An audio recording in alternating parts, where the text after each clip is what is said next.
should see me up on output 3. You should see my camera at James Lynch walking through the shot there. I'm gonna have to charge you for that. That was James. The other slides.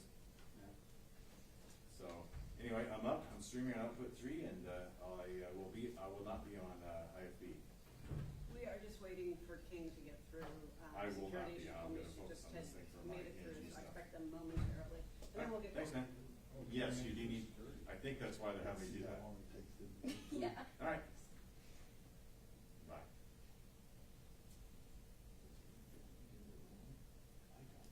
Yeah, no, depending on how soon some of this wraps up, that is gonna take it on the live desk. I mean, I'm feeding something back there. Why wouldn't you? Yeah, I mean, that. you know, once I heard two says back, it would make sense, but I just drop.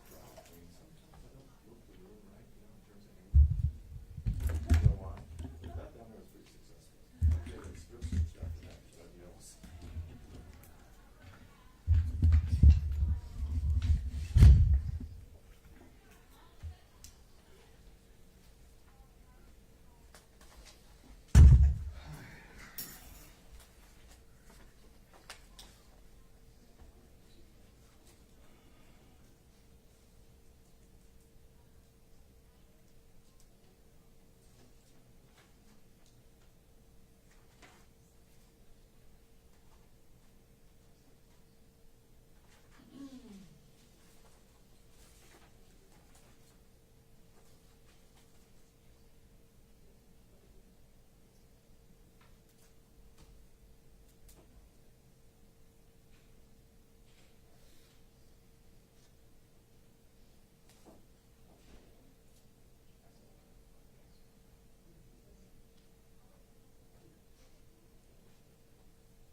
It's not a Fox game, is it? No. I thought it was.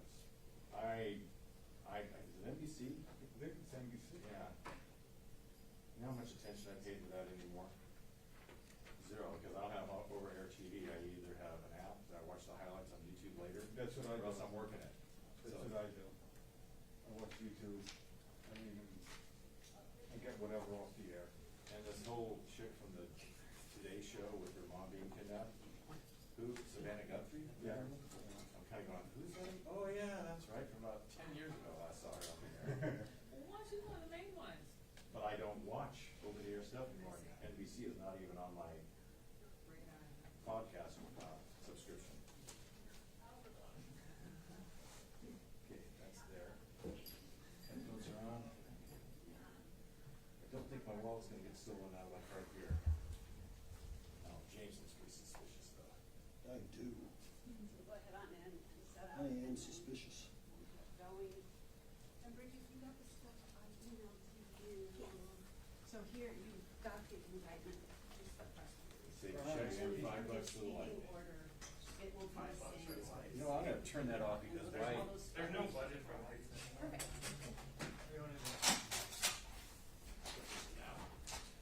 let me know when you need a white balance. Okay, thank you. I got to figure out what did you get in that balance? What did I get? I might want a free balance. I got 32. And these are the same pictures from our release. I'm not gonna shoot that again. You made it through the search. Did they strip search you? Yes. Only Oh, they Andy. did. They literally, I have a little multi-tool that has no sharp things on it. It's just like flat screwdriver heads and like bit bops. They took it from me. They were like, you're gonna have to take this back to your car. So I go out to like old U.S. Marshal dude standing on the Yeah. in front of the building, and I go, can you hold this for me for 30 minutes? And he's like, yeah. Wait, Wow. you had like a pocket knife or something? It's not a pocket. Oh, It's a multi-tool. It's TSA And approved. they just basically strip search I, down there. I get it. Is the moat box working okay? They made me assume. No hum. Does it sound good for you? Oh, yeah. It sounded good for us. Oh, Okay. Hold on, can you talk? Hold on. Test 2, 1, 2, 3, 4, 5, 6, 7, 8, 9, 10. Testing, testing, 1, 2, 3, 4, 5, 6. Sounds a little muffled. Oops, you know what? Whose wireless is sitting here? That's I, mine. oh, see, I did this. No, that was, actually, you know what, that was, give me a mic check over your mic. 1, 2, 3, 4, 5, That is- 6. That is a little hot, let me put it on Okay. the line level here. Try it again, please. Take a look at this mixer. See if they can make it not so hot on there. 1, 2, 3, 4, 5, 6, 7, 8, 9, 10. Turn down the input. That sounds better there. I can You got do better white. sound better now. You got white. Actually, I was doing white on my Seahawks T-shirt, but I figured I could only do that once.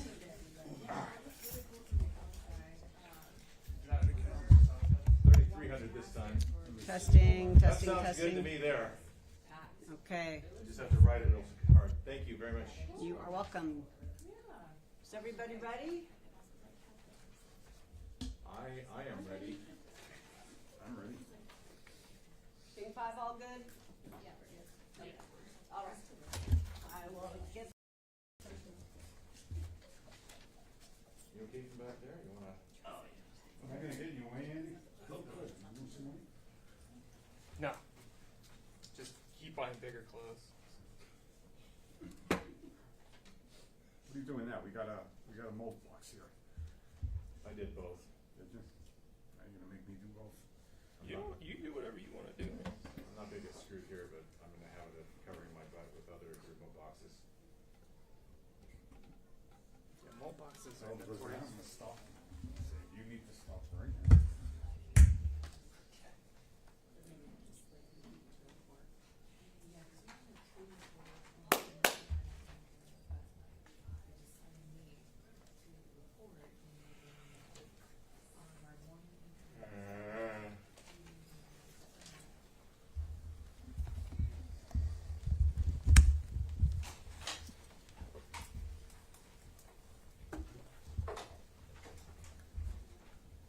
Don't be shy, folks.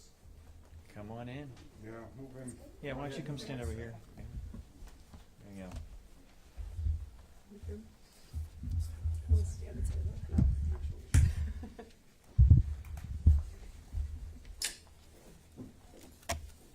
Can we ask if before you all speak, if you would give us your name and spelling if necessary, please? Do you want them all now, or did I No, just speak? before you speak is Okay. probably best. Thank you. You know my name and spelling, because I'm it's sorry, sir. Neil Floyd. So, and it's on every press release we have here. So I think you got that one.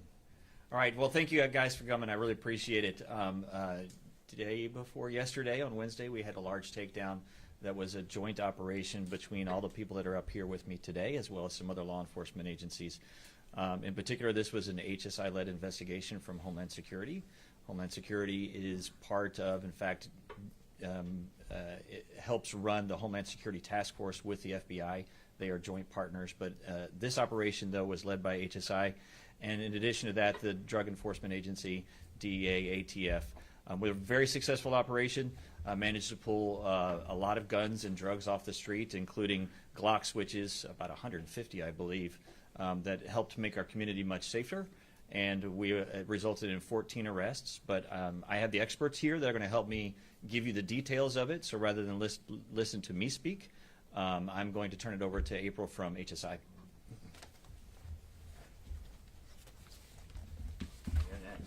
My name is April Miller. It's APRILMILLER. I'm Acting Special Agent in Charge, April Miller, with Homeland Security Investigation, Seattle. We are here today to mark a decisive victory against a violent criminal enterprise and to recognize the power of a unified law enforcement response. Through the Homeland Security Task Force, HSI, in close partnership with the U.S. Postal Inspection Service, ATF, DEA, IRS-CID, Diplomatic Security Service, U.S. Marshal Service, and the FBI, executed a coordinated large-scale takedown of a northeast Tacoma criminal enterprise. We also thank our Department of War partners, Naval Criminal Investigative Service, Army Criminal Investigation Division, and the Washington State National Guard for their support. On Wednesday, February 4th, our teams carried out approximately 16 simultaneous search warrants across Washington and Oregon, while targeting alleged members of this transnational criminal organization operating in Washington, Oregon, and California. This operation has resulted in the indictment of 14 defendants. We seized 500 kilograms of illegal narcotics and 111 machine gun conversion devices, to include over 100 Glock switches, in this narcotics and firearms trafficking case that began in fall 2023. Illegal narcotics seized include marijuana, fentanyl, cocaine, crack, methamphetamine, and other dangerous drugs. We have taken 80 firearms off the street, including short-barreled rifles, AR-type pistols, AK-47s, shotguns, and fully automatic pistols.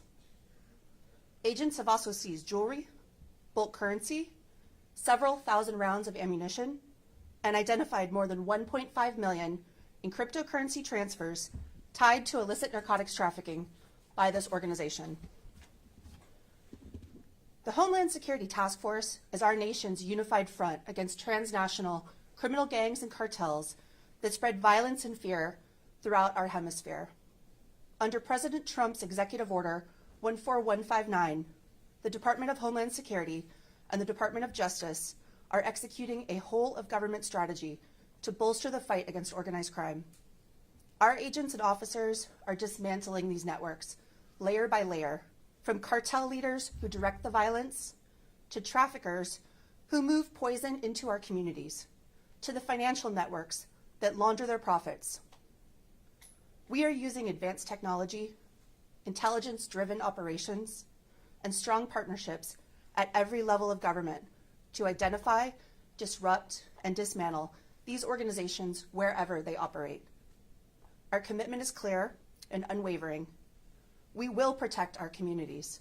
We will continue to act decisively and relentlessly to safeguard the safety, security, and well-being of the American people. Thank you.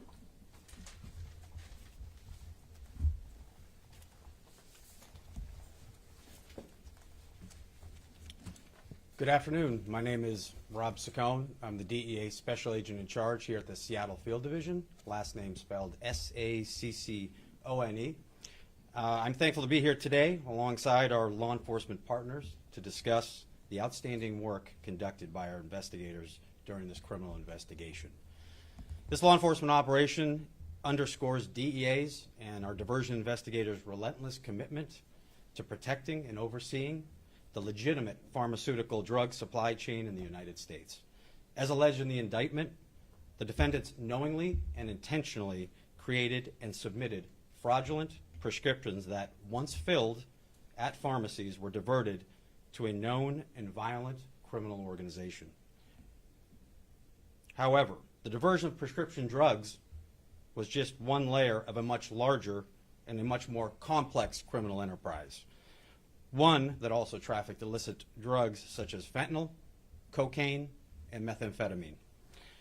Law enforcement knows that drug trafficking and violence go hand in hand. This criminal organization exemplified that reality.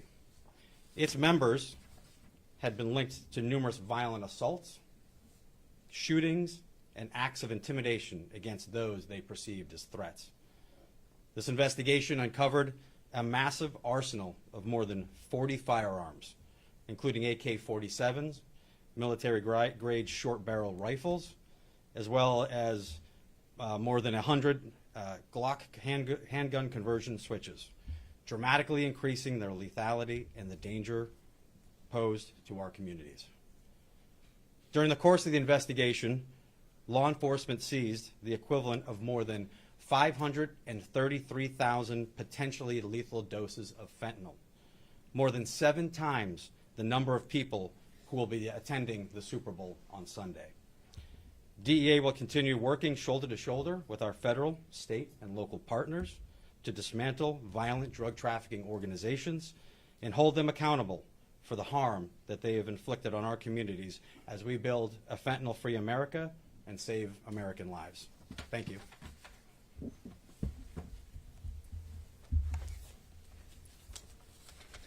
Good afternoon.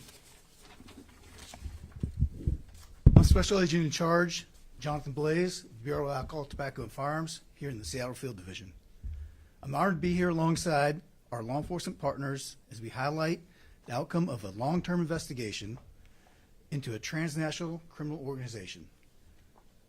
This operation and its results are a prime example of what is possible when agencies collaborate, and I'd like to thank the Seattle Homeland Security Task Force for leading this investigation. I'd also like to acknowledge the dedication of all of our law enforcement partners here, as well as the U.S. Attorney's Office, who are committed to making sure justice is served. ATF's work focuses on identifying and dismantling illegal firearms traffickers who fuel violence by arming prohibited persons, gang members, drug cartels, and criminal organizations. Every day, ATF special agents and our law enforcement partners work to prevent violent criminals from obtaining and using weapons that put lives at risk. With that in mind, I want to speak directly about a growing and extremely dangerous trend and threat to public safety: machine gun conversion devices, otherwise known as Glock switches. These devices can turn a semi-automatic pistol into a fully automatic machine gun. With the installation of a single conversion device, also known as a switch, a weapon that once fired one round per pull of the trigger can suddenly fire dozens of rounds in mere seconds. These devices dramatically increase a firearm's lethality, reduce accuracy, and significantly raise the threat to public safety and law enforcement. Machine gun conversion devices are illegal under federal law, yet we are seeing these devices increasingly recovered at crime scenes and in the hands of violent criminals, gang members, and individuals with a clear intent to harm others. At just one location here in Washington, special agents recovered over 100 machine gun conversion devices destined for the street. Public safety depends on a shared commitment to preventing violence before it happens, and ATF will use every tool at our disposal to protect our communities. Together, we can reduce violent crime and ensure that our neighborhoods remain places where people feel safe to live, work, and raise their families. And ATF is proud to stand alongside the U.S. Attorney's Office and our law enforcement partners in this endeavor. Thank you. All right, so as you can see, part of my job here as First Assistant U.S. Attorney is to help manage federal law enforcement in the district. This is a great collaborative effort from people from different agencies led by Homeland Security Investigations. One thing I did want to emphasize is that Homeland Security Investigation has been a great asset in all law enforcement. They're one of the primary law enforcement agencies in the country that goes after child exploitation. They go after transnational criminal organizations. We all kind of know what the purpose of DEA, ATF is, but sometimes HSI gets kind of lost in the mix. And sometimes there's a perception out there that HSI, because they work for the Department of Homeland Security, is involved in immigration enforcement. This is a perfect example of when HSI conducts an operation to get guns, drugs, and dangerous people off the street that has absolutely nothing to do with immigration enforcement. Child exploitation often has nothing to do with immigration enforcement, to the extent that there is the perception out there that people that work for DHS are only involved in immigration enforcement, and people seek to shy away from that or disrupt their operations. It is of concern to me. And I have received reports in our community, and as you guys can tell just by watching the news, sometimes people take it upon themselves to interfere with federal law enforcement because of the perception that they're involved in immigration enforcement. I highlight this case because it's one of the great examples that had nothing to do with that. Everyone that was involved in this case was a United States citizen, and we had a completely successful operation of getting guns, drugs, and dangerous people off the street because of the great work of HSI. And I'll take any questions you have. Can you talk about what role HSI does play in these ICE raids? So HSI actually, as you know, works for Homeland Security, and they work for ICE, but they've always been a separate component of Homeland Security investigations. Just like every other federal law enforcement entity that you see up here, they have Title VIII authority. So there are times where they go out on task force with ERO or other immigration enforcement operations, but that's not to say that every time you see somebody with DHS on their chest or HSI that they are engaged in immigration operations. And as manager of federal law enforcement here in the community, my concern is that if the public officials and the press or whoever perpetuates the myth that every time you see DHS, they're out there in the community doing immigration enforcement, that could result in further interference, their inability to do their job, and it puts people in danger. So I'm highlighting this as an example of when it's not immigration enforcement. And I can tell you just from personal interaction with the agency, that's not their primary focus. They're not out doing immigration enforcement. They're trying to get bad people off the street, just related to regular criminal investigations, working with partners like you see here and with FBI. So to the extent that they are occasionally involved in immigration enforcement, and I don't even want to say that because they really don't, that's not their focus. But the concern is that on the side of their vehicle it may say Department of Homeland Security. And somebody sees that and they think it's a nice vehicle and they want to intercede and try and impede their operations. Or if they go out on a search warrant, just like we saw in this case, a takedown operation where we're out there trying to arrest people based on legitimate, significant law enforcement operations that have nothing to do with immigration enforcement, and someone decides they want to be a protester or intercede in that, it puts the community in danger, it puts my officers in danger, and it's a great concern to me. But you do understand the fear that normal, everyday citizens have in our community when they see DHS? No, I don't. So in spite of everything that's happened in Minneapolis and in other cities, you don't understand the fear that people feel? No. Okay. What I want to say in response to that is that my job is to help tamp down anything that could lead to further fear, further violence, further disruption. And to the extent that I'm telling the story today of the great job that HSI has been doing that's not related to immigration enforcement, that message needs to get out there. Obviously, there are components of Homeland Security that deal with immigration enforcement, but that doesn't mean that they all are. It doesn't mean that we need to jump to the conclusion and live in fear because of that. I understand that there are, in the immigrant community, some fear of, I guess, trying to avoid immigration enforcement in ERO, but to lump everybody into the same bucket and then perpetuate that fear is just misguided and misinformed. When you say perpetuate the fear, who are you saying perpetuates the fear? James, could we talk about this? Yeah. I mean, he Yeah. brought it up. That's the only reason I've asked questions about it. I understand, but if there's questions. Well, I have actually one more question. Sure. You mentioned that they were all American citizens, right? Yeah. Would things have changed if they weren't? Would your investigation change? Would departments change? Would things change if they weren't? If they were No, it would have been undocumented? the exact same type of investigation because they're following the criminal activity and those that commit the criminal activity. You mentioned that there's been protesters and things like that. Did anyone try to protest when these search warrants were executed? I don't believe they did in this case, no. Why was the National Guard used? Was it Washington National Guard? And you mentioned that you used military. What was for that? So oftentimes when we conduct these operations, especially when you're hitting 16 different locations, it requires a significant amount of boots on the ground to do that. So we get cooperation from NCIS, from CID, from basically anybody that can help us provide law enforcement. And when you say National Guard, that would be law enforcement components of National Guard, MPs and that type of stuff. So anytime they can get some help support the operations to make sure it goes safely, that's what they want to do, right? All right. I have a question for the gentleman from ATF about Glock switches and how new are those and what kind of crime and penalties are involved in that? The penalties can vary on that, and Glock switches are in commonality in the public, relatively new. They're coming out in the public's eye, but they've been around for a while, and they used to be a little bit harder to come by.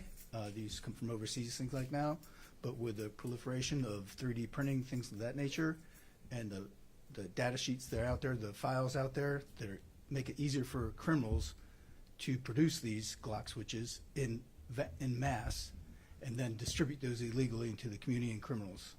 And you call them Glock? Are they just good for Glock?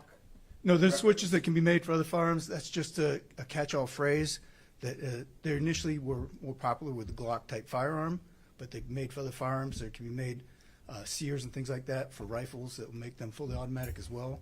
So many variants of firearms. There could be many variants of machine gun devices, machine gun conversion devices. Thank you. Jonathan, can you speak to how significant it was getting more than 100 of those lock switches off of the streets and possibly enhancing public safety? I think it's very significant. Can you imagine 100 machine guns out there in the street in the hands of gangs and criminals intent on committing violence? They're able to commit, just shoot up hundreds of rounds within mere seconds. So it's very impactful to the community and very impactful to the safety of the community and law enforcement who are investigating these crimes. But with the arrests you made, are any of them suspects in ongoing Tacoma? Is it Tacoma, right? Ongoing shootings actually here in Western Washington, not just Tacoma. You want to speak to, or can you elaborate on your question? Are any of these individuals the subject of an ongoing investigation for some other, like there's been a ton of shootings in Tacoma. I'm down there every Sunday and Saturday morning for drive-by shootings. Is this gang responsible for some of those shootings, or? Yeah, give me 1 second. Do you want to address that? I can. I'll address that.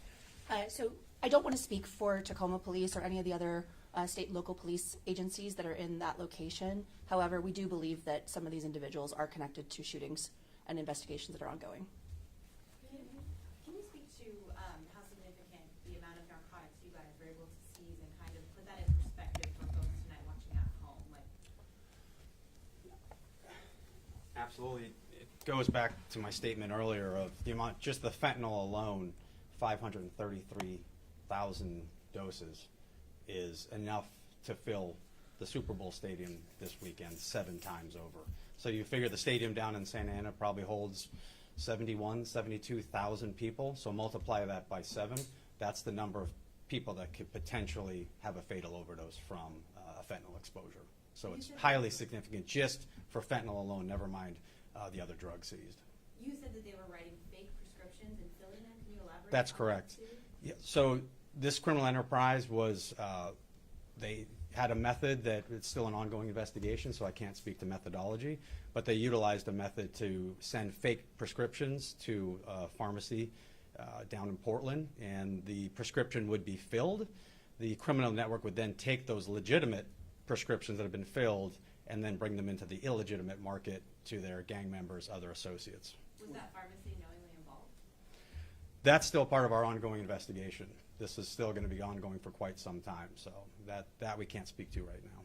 So I know the investigation began in fall 2023. Do you guys have any estimate as to how long they've been bringing in these drugs and these weapons into the Western Washington and Pacific Northwest? Do you want to speak to that?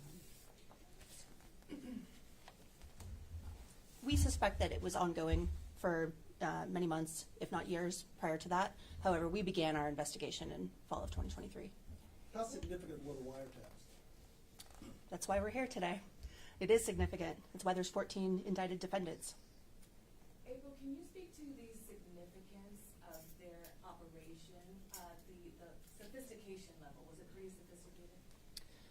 It was. This network was, working together, and like we said, we don't want to go into the specifics about what exactly they were doing because the investigation is ongoing at this point. But yes, there was a level of sophistication right now. At this point, all the individuals are in custody.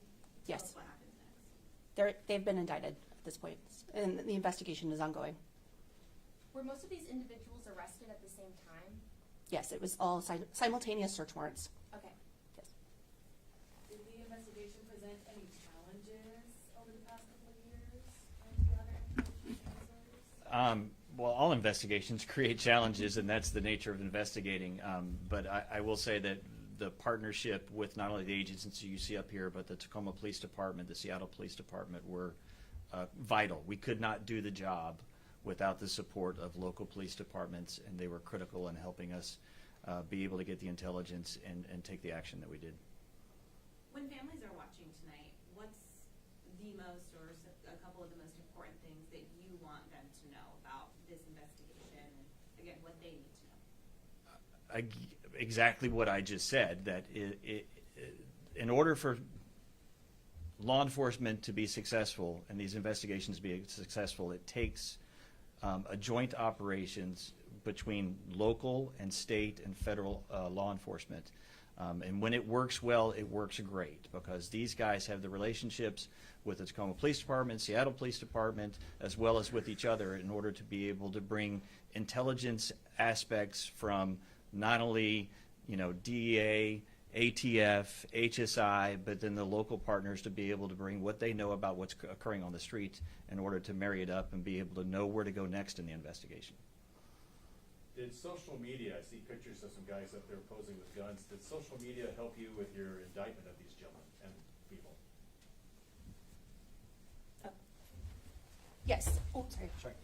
Yes, these individuals were very active on social media. So they like to post a lot of their firearms and weapons and Glock switches and drugs. Yes. All set? All right, thank you guys. Thank you. Go Hawks. Yeah, go Hawks. Congratulations, go Pats. Wait, what? I'm from Boston, born and raised. Come on. How are you back in the football? It's wonderful. I Stop recording. wasn't even there for Tom. I left way before even Tom Brady. I left